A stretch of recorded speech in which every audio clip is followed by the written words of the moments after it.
My goal is to try to get people who can't understand where we're coming from, where you see what's going on in the world right now. I panicked a little bit. Hey man, it brings back the old days. But I was always ready to go. Like, oh, anytime you show up to the party with this, it better be drinkable.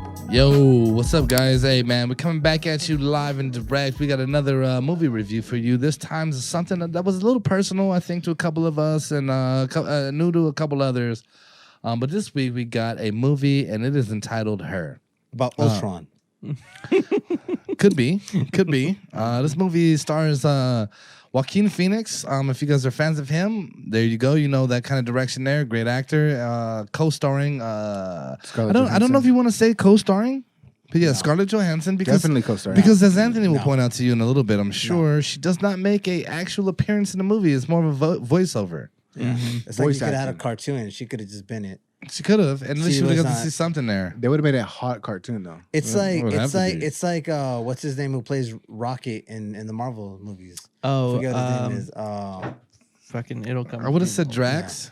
No, Drax is actually he's on the screen. Because I know who he is. Bradley Cooper. Bradley Cooper. Oh, is that who? I love the guy. Or Vin Diesel but- playing Groot. Yeah. I am Groot. You Yeah. know, shut up, dude. Mhm. You're not nobody. Easiest money he ever made though. Oh, Yeah, for and, sure. and I was saying that Right. too. Watching that, I was like, ScarJo, like, hey, that's a nice little payday. Mhm. You never have to get out of bed. You know what I mean? Just kind of recording it. So anyway, man. So we watched Her. Here's a brief fucking recap of the movie. Just very synopsis, I think, is what it's called. But basically, a guy is going through some hard times, man. This man is depressed. This is Theodore. This is who Joaquin Phoenix plays. Very depressed, very down on love, right? He was married. He's getting divorced. He's going through that. He's in a fucked up place. And the movie kind of finds us in that place, and then from there, he comes across getting a operating system, and this particular operating system is voiced by Scarlett Johansson. The operating system, its sole purpose is to kind of interact with the individual and who is soliciting their company, right? The user. Movie takes on from there, and I guess we'll kind of jump into it. Yeah, I mean it's essentially an operating system, but I don't the kind of world that this kind of takes place in is somewhat just more advanced, slightly more advanced than where we are now. Mhm. Like you still have like Siri and all that shit, but it's an operating system that is essentially supposed to be kind of like an advanced version of that. It's an AI that adapts and learns human interaction, right? So if you guys ever seen the movie Ex Machina, it's very similar to that in the sense of where it takes human input and then it responds to that and it grows in itself on its own, which makes it more of a human kind, human-esque.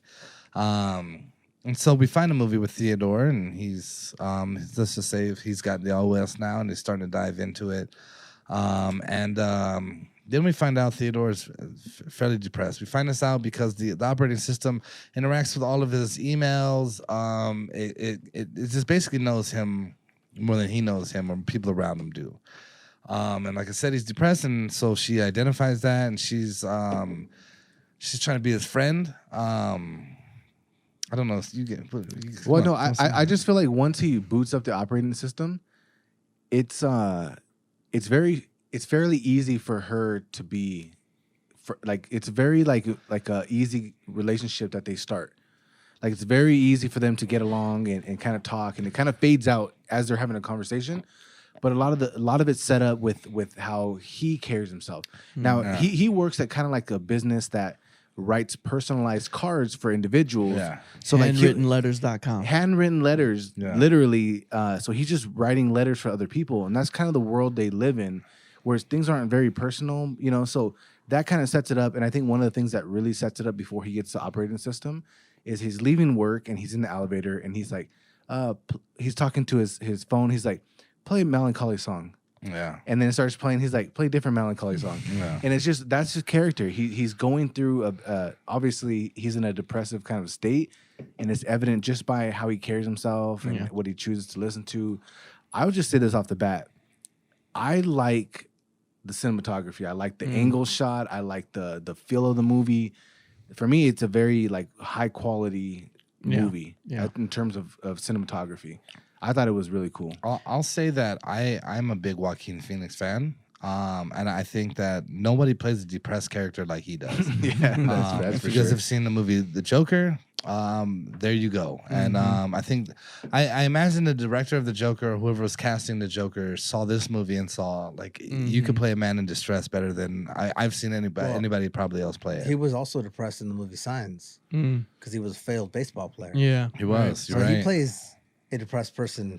Maybe he's just depressed. Very well. Yeah. Yeah. No. Mm-hmm. And then he lends himself well to it. To James's point, one of the things though about kind of not being a personal thing, as James alluded to, he writes letters for others, and a lot of the times these are love letters, right? So he's writing these letters to others, even while he's in this fucked up state, which must be difficult to do, but he can do it, and I think that just lends itself to thinking that this guy's like a hopeless romantic, right? Like he has this thought in his head, and maybe his life hasn't turned out in that regard, but he understands that thought process and kind of what it takes to get there.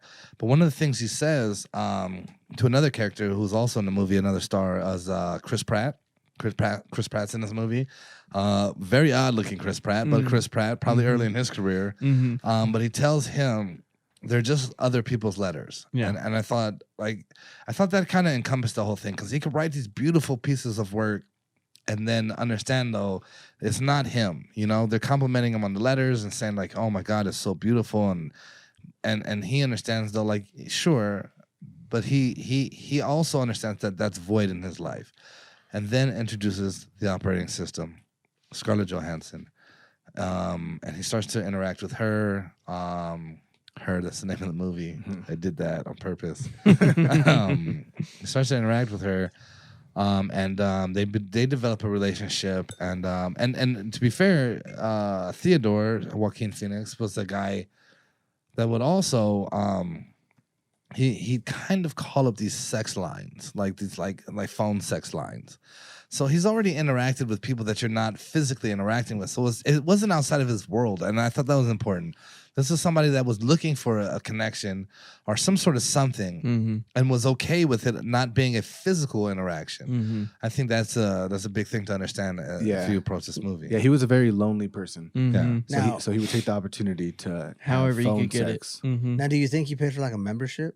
Well, he might as Is well. it like a monthly I'm membership? sure Is it because a minute per they minute? got memberships now. Well, he was there enough, you know. Yeah. He was choking a chick with a dead cat. His tail. So, yeah. The cat's tail. Yeah, he was already tapped into that world, so I'm sure he was on some kind of membership. So it lends itself well to understanding, though. Like, okay, you know, I think if you hear it and you're like somebody. So let me give the background, because before we jump into it, I think we should explain it. So okay, yeah. So he's already fucked up. Then he gets this operating system. And they start interacting, and they it's a great vibe. And then he ultimately ends up falling in love with an operating system, even to the point where he's going around telling people, like, I have a girlfriend now. It's my operating system. So much so where, like I mentioned, he was going through divorce. He had been holding off on signing divorce papers. He meets up with his ex-wife to sign the papers and give her the papers, and then he decides to make the decision to tell her that, yeah, you know, like I'm dating someone. I'm happy and all of this, and she's like, who? And so he explains like it's an operating system, and she kind of ridicules him for it. Like, you always wanted a wife, but you didn't want to have to deal with the emotions and the things that come with dealing with that. You wanted it very simplistic, and that fucked with him. You know, like that fucked with him a little bit. It actually threw his whole relationship off with her, Samantha. There Scarlett you go. Jo. ScarJo, Samantha, and throws it off. It gets a little haywire, and I think that's a very relatable thing, you know, in a sense of kind of sometimes, man, you're in a place and you think you're happy and all of that, and then your past comes up, and then you get wrapped up into it. And so for me, when the first time I watched this movie, just to make this clear to you guys, like I was in a fucked up place, and I watched this movie, and this movie was like, oh shit, it's eye opening. It's like, oh shit, here's how you deal with it. And then I watched it recently to do this, and I thought, oh, it's so different to watch from a different perspective. I'm not so fucked up and jaded. I don't view life in the same fashion. You know, I think it was a good growing thing, without getting too much into me, but just kind of, you know, understanding that. Are we still in the movie? Yeah. This is about her or him, you know what I mean, right? We got off the rail a little bit, but we're back on now. Sequel is him. Yeah. Voiced by Ken. Yeah. Castle. Yeah, I could fucking. He's the iOS. Yeah, You take it back. No iOS. Yeah. He'd be Android. Just Yeah, slide that that's in right, there. yeah. Nah. But He's not anyway, at that level yet. He hasn't learned. so it's kind of Theodore's I don't want to say adventure, but his time spent getting to meet this OS, understanding his prior life and the history there, and it's that symptom of you're kind of trapped into something else, and that was what brought you down and everything. And there was the quote that he says that I wanted to read it out. Let me just say this part. So he's all fucked up about that. And then he reverts back and it's like, okay, I'm with you, Samantha, the operating system. And ultimately, the operating system is growing and evolving and outgrows Theodore. And ultimately leaves Theodore. And it's like, yeah, like you don't possess the ability to be where I can be. And so she's evolved enough to understand that, and she leaves. And ultimately, that's kind of where the movie ends. But I wanted to say Theodore makes a statement and early on in the movie, and one of the things he says is, "I've already felt everything I'm going to feel. From now on, I'm not going to feel anything new, just lesser versions of what I've already felt." And I thought that was some like fucking some. When you're in a place and you've been in that situation and you had something great, which you considered great, and then it's gone, you don't feel like anything will match up to it. So for me, it was interesting to watch somebody else feel that and understand that, and like I alluded to a little bit ago, kind of understanding like I was in that place at one point, and then understanding it, and the operating system tells them right after that, like, no, you're wrong. Like, I've seen you feel joy, I've seen you marvel at things, and I've seen these things. But when I just thought the movie did a great job of capturing when you're in that moment how nothing else feels relevant and like nothing else will ever live up to that particular situation. Yeah, I feel like there's a lot to unpack in this movie, like a ton of symbolism, a ton of things that are very relatable. And no matter what kind of relationship you are, like now I'm in a very good relationship, but even still, I found myself like thinking about like previous relationships and stuff like that. And like a lot of the things that Samantha, voiced by ScarJo, said to him reminded me very much of like therapy. And like a lot of the things that, she said or whatever were very therapeutic to him in a way, but there was like one particular scene where she like said something to him and he kind of called her out on it. He was like, but how can you know that? Like you're not a real person. You've never experienced this real thing, and so it's not to say that it can't help or whatever. And like she did help him a lot, but even still, being only AI and never having experienced like real human experiences, she still had feelings and she still had thoughts, and like the fact that she shared those things and helped him grow in that way,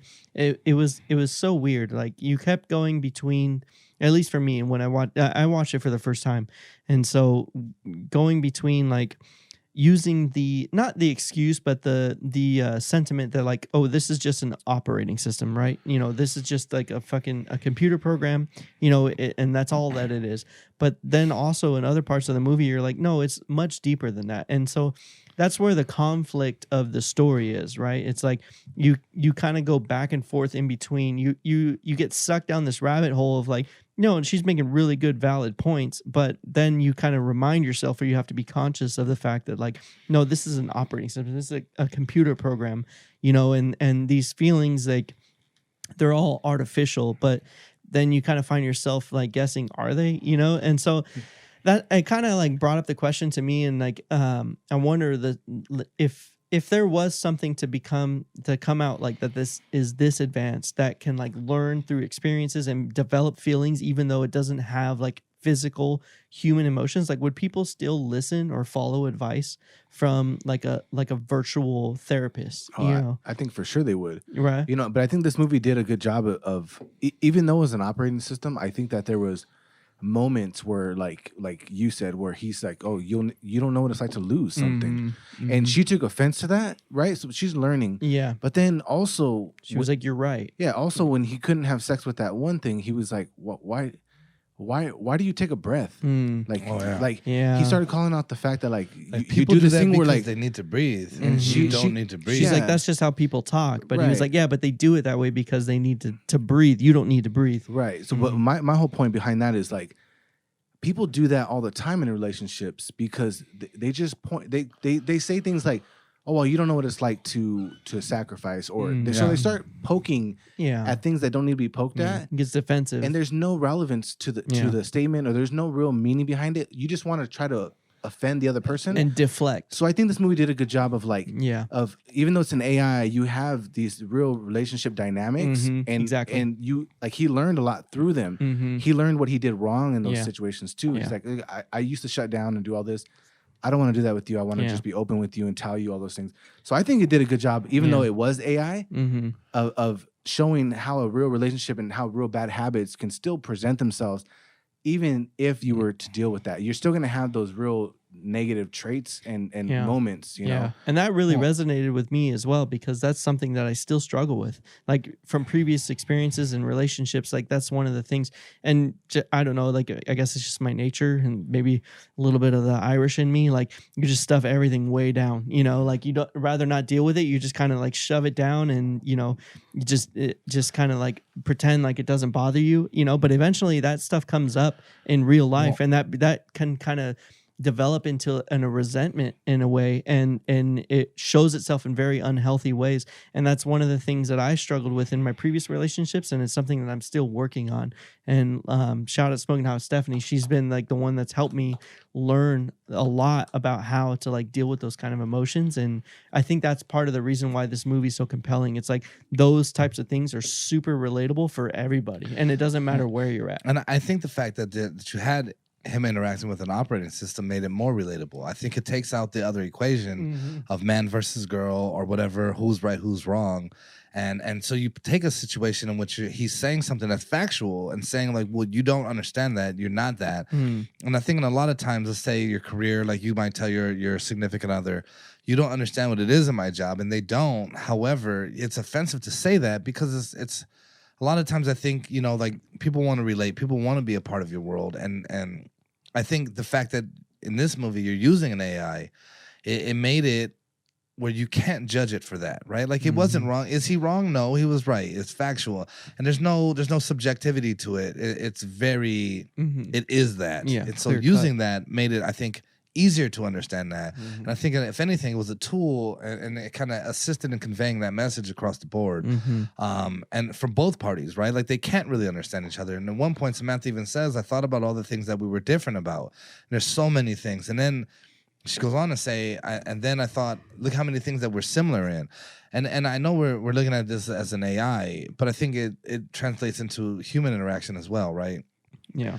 You're never gonna be like I can be best friends with James, and I've known him a long time, and we get along great. But there's things that we're very different in.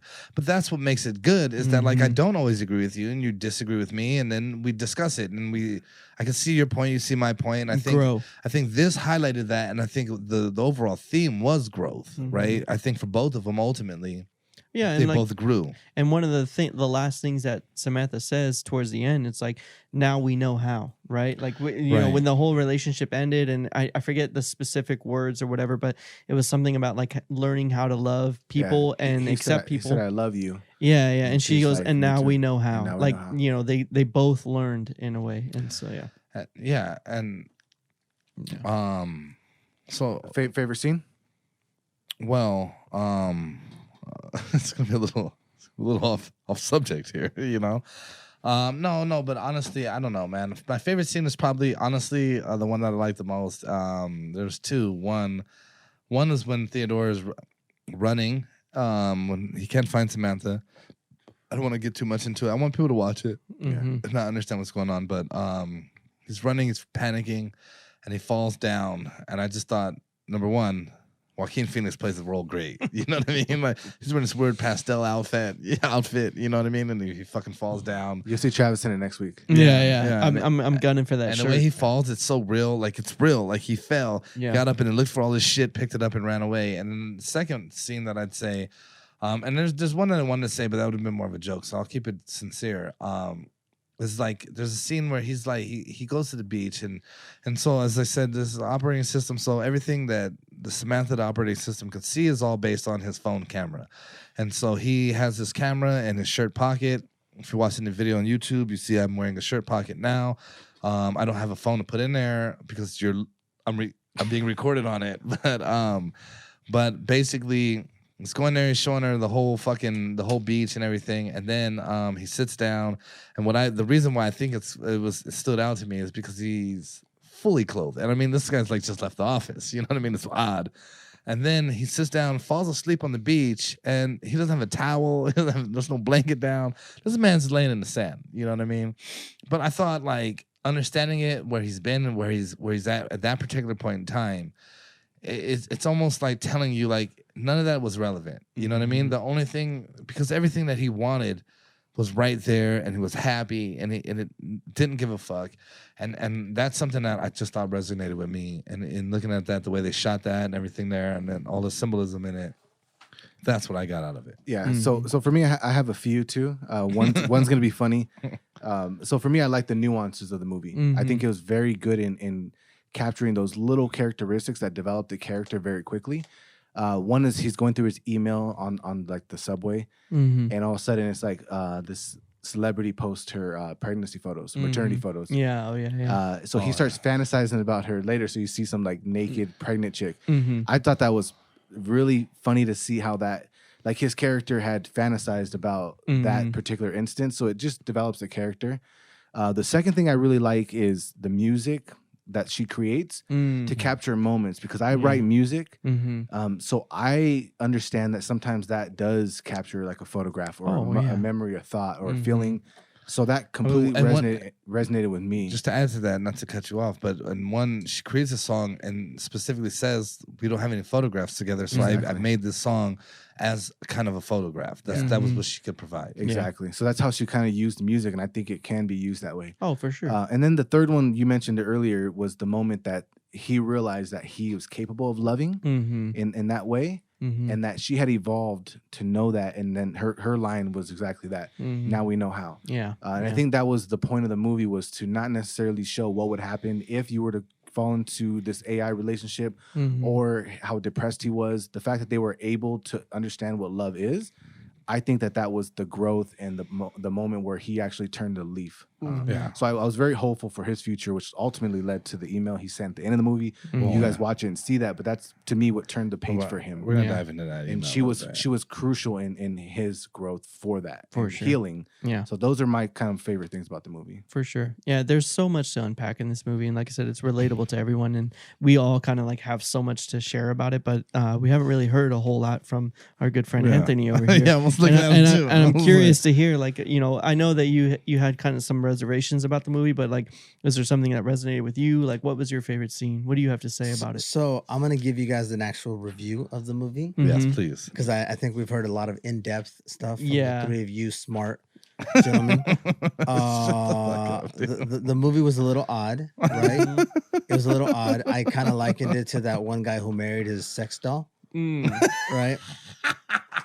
Yeah. I mean, love it. I thought it was going to be more like that. I thought it kind of took me for a turn a little bit there. I thought it was. I think I told you guys before. I thought somehow, you know, I was thoroughly disappointed that I did not get to see Scarlett Johansson in this movie. Okay, That was a letdown. I was waiting. She's got a sexy over voice, and though. over. I would say Maybe she's a great voice actor. even just a picture, you know, because obviously when a couple scenes of one was the scene where she kind of got in a sense a three-way going. Oh yeah, with the surrogate. With the surrogate. Yeah. Like she did. I don't know what she put on her face. I assume it had something to do. Was that a camera? Yeah, The one on her camera. little, It was supposed to look like a mole. But Yeah, I thought it was a mole. I thought that's because she perceived herself with the mole in the face. No, it was okay. That went over the top of my head. Way over your head. Way over my head. But like that was okay. That was a scene where you try to connect with somebody. Obviously, it didn't work.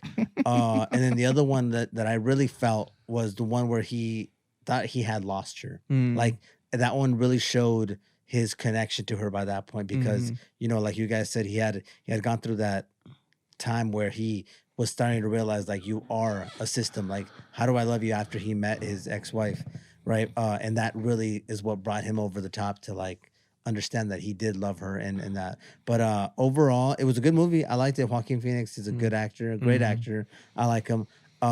It was just a very, very odd movie. Very odd movie. And again, thoroughly disappointed Scarlett Johansson did not come out in it. And I get Anthony's point on it. It is a little odd, right? It's odd watching like a human fall in love with something that's not fucking physically there, right?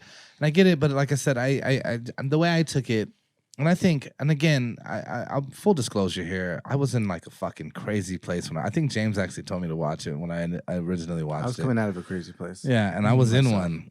And it's like when you share songs. Yeah, I shared a movie. Yeah, and it was fucking perfect. You know, like literally, it really, and it's funny because like I think like you guys mentioned, like the thing of it was like at the end was that they grew and they understood what love was.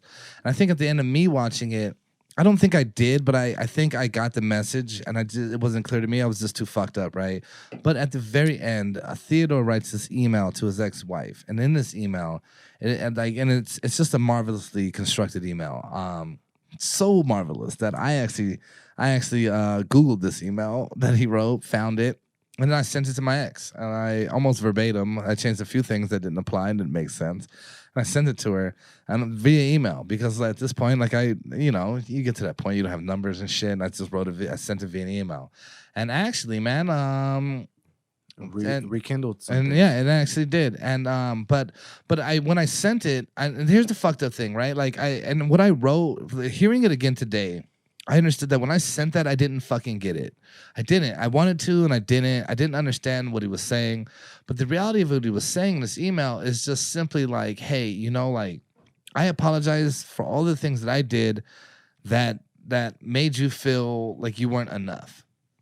Whatever those may have been. Whatever it was that, like, the incompetencies or whatever, however you want to portray them, is what he's saying. He's telling her this. He's saying that, like, he always will love her. He's always going to consider her a friend of his. And why? Because she changed his life. She changed his life, whether through negative things, whatever it was, and just understanding that. And then, so that's why today I watched it and I thought, like, fuck, man, I can't believe I didn't get that in the first time I watched it, because everything about me, I think in the last year, my life has been very geared towards trying to gain a greater understanding. And then I wanted to say there's a quote in there that's said by his friend Amy. We haven't discussed Amy at all, but Amy was one of his friends. Was also going through a breakup. Ultimately, gets an OS of herself for herself. But she says this, and this is something that really resonated with me. It was just, I can overthink everything and find a million ways to doubt myself. And since Charles left, I've been really thinking a lot about that part of myself. And I've come to realize that we're only here briefly. While I'm here, I want to allow myself joy. So fuck it. And I think after I sent that email initially and all of that, and that ultimately didn't work out, clearly I hadn't taken the time to really understand things. And then so I look at where I'm at today, and I think that's everything about where I want to be at. It's just, I'm not going to get so wrapped up in the past and hold on to everything and overthink everything and what could I have done. I'm simply going to try to enjoy life. We're only here for a little bit of time. One of the very stoic thought processes there is just stop acting like you have forever. Right. Live in the moment. Take what's in front of you and run with it. And that's very much where I'm at. And I think in large part, man, this movie really played a role in my life, man. So yeah. And you know, to be fair, I'm a huge science fiction fan. So a lot of I listen to podcasts and stories and books like that. A lot of AI in literature is used to help people cope and to grow and to like it's like more therapeutic, because AI, unless it's used in a business sense, is only good for human interaction and to in lieu of actual. You know, I've read stories about AI kind of playing the role of, like, let's just say Travis died and Stephanie had an AI that aged with her in terms of like the whole so like AI has been written about in that fashion for a while. So it's in the vein of obviously science fiction. So you're gonna get that real applicable use when it comes to like therapy. Yeah. So this movie is definitely therapeutic for people, and I think it resonates with those people. So make sure you guys go check it out. It's not on Netflix anymore. I think we said it was available on Netflix. no, it's on Amazon. You can rent it. It's for on like Amazon. It's on $2.99. Tubi as You well. can get it on Tubi for free. Yeah. I rented it for $2.99. Yeah. I watched it twice. Yeah, and you know, this is one of those movies that, like, if I had a DVD like shelf still, like if it was it'd be on there. 2002, it'd be on my shelf. So I do also want to shout out Audiophiles Podcast. They started a movie shelf where they kind of throw out some of their favorite movies. So if you guys check them out, I'm sure they got good movies out there for you guys as well. But this is one that I definitely put on my shelf as well. Before we end this, I want to say the last quote that I wanted to bring up from this movie that I think is very important to all of society and everyone that at least the people I give a fuck about. Recently, man, I told somebody something and they were like, I said, hey, yeah, like I want to do these things and like I'll do those things. And this person was like, yeah, well, people don't change. Like you won't be that. And I thought like that's the most bullshit I've ever heard. That's absolute bullshit. People change every day. And one of the quotes from the movie goes, none of us are the same as we were a moment ago. And I think that's the essence of life, right? Every interaction, every experience evolves you. Whether you know it or not, whether you choose to accept that or not, it sincerely does. Everything that you do changes you in the long run, and there's no way to sit there and look at that. So people ask, do people change? Absolutely. Yeah. I just think, does everyone identify it or see it? Probably not. But people absolutely change, and whether it's for the best, the better, or for the worst, it is what it is. But yeah. There's no way to deny that, and I just thought that was the way that they put it. None of us are the same as we were a moment ago. I thought was a great way to phrase that. Yeah, and I want to jump in and just say that like this movie made me feel things, and I don't care for that shit at all. But all I'll say is like, not that we did a bad job, but I don't think that like a movie review is really going to do it justice. I feel like if you haven't seen it, definitely watch it, or even if you've seen it, like watch it again, and because there's a lot that you can take away from it. And like you guys had mentioned before, this wasn't your first time seeing it. You rewatched it and you got even more out of it the second time around. Absolutely. I feel like this is one of those movies where like you can really learn a lot, and there's a lot of like applicable like practical things that you can kind of take into your life, and it's something that I kind of took and ran with, and like today I watched it last night, so and today like I just wanted to make it more clear, like and make more of an effort, like a conscious effort to let Stephanie know like how I felt about her, and it was a direct result of this movie, and and so that's what I'm saying is like, not that we did a bad job or anything, but like a review is not going to do it justice. Watch it, rewatch it, take those lessons from it, and learn from it, because I feel like this is one of those movies where it's like a lot deeper. You can watch it on a surface level and it's a good story and everything, but this is one of those movies where you can really learn from some of the lessons, and I think that's what a good movie is, right? It's not just entertainment. It's like some things that you can learn and think about in a different way. The writing in this movie is beautiful. Like the complexity of the AI like continuously surprised me. There were things that I expected and I thought were going to happen, and some of it did happen, but it kept like taking me in a different direction. And those are the kind of movies that I enjoy watching. It's like things that you don't expect, so that's all I'll say on that is like, this is one of those movies where like you really just have to see it for yourself. It's definitely not a formula movie. This is not like one of those like, I'll just plug another one out. This is something out of left field. Even with the like Ex Machina is one of my favorite fucking movies, and it's very AI based and all of that. But I don't think you would get the kind of things out of Ex Machina. Ex Machina is a great movie, but it's not in the same league as this particular movie. Very well written, Ex Machina as well, but this is very well written, and as Travis alluded to, it really takes you places that you didn't think you were going to go. Yeah, and I feel like it's underrated because I had heard about it before for sure, but I never was like compelled to watch it. And the only reason I watched it was for this review, and now I'm so glad that I've seen it, and I definitely plan to watch it again because, there's so much you can get from it, and that you're not going to get all of it from the first time around. So. Right. I think it was a good movie. I think it's worth the watch. I won't watch it again, but it's definitely worth the watch. It did keep me plugged, like as it was going, it was good unfolding, and it made you feel things like you said. Yeah, which sucks. Yeah, but for me, it's a one-time watch. It was a good watch. Okay, give it a chance. If Scarlett Johansson was on it, I'd watch it again. But that's pretty much it. Yep. Fair enough. All right, guys. Until next time. Yeah, thank you guys. Appreciate it.